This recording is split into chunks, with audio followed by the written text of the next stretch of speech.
त्यालाच तुम्ही संपवायला निघाले. पालकमंत्र्यांची फार मोठी चूक आहे मॅडम, माफी मागणार नाही, पण पालकमंत्र्यांनी त्यांची ही चूक पदरात घ्यावी. नाही आता राहू दे, जसे तसंच राहू दे.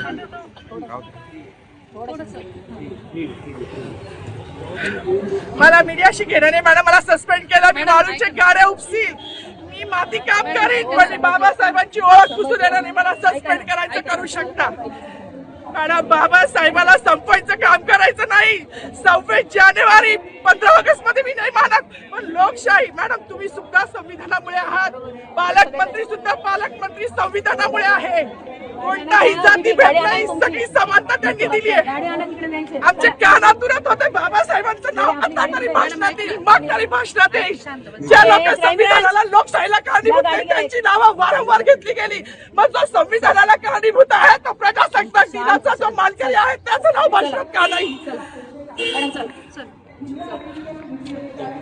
कोणाची गाडी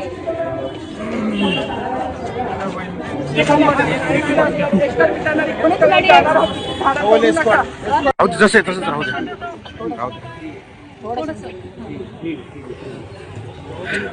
मला मीडियाशी घेणं नाही मॅडम, मला सस्पेंड केलं. मी वाळूचे गाड्या उपसील, मी माती काम करीन, पण बाबासाहेबांची ओळख पुसू देणार नाही. मला सस्पेंड करायचं करू शकता मॅडम. बाबासाहेबाला संपवायचं काम करायचं नाही.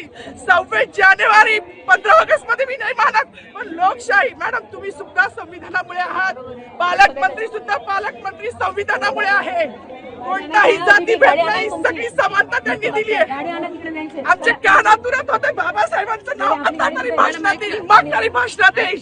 ज्या लोक संविधानाला लोकशाहीला कारणीभूत आहेत त्यांची नावं वारंवार घेतली गेली, मग जो संविधानाला कारणीभूत आहे तो प्रजासत्ताक दिनाचा जो मानकरी आहे त्याचं नाव भाषणात का नाही?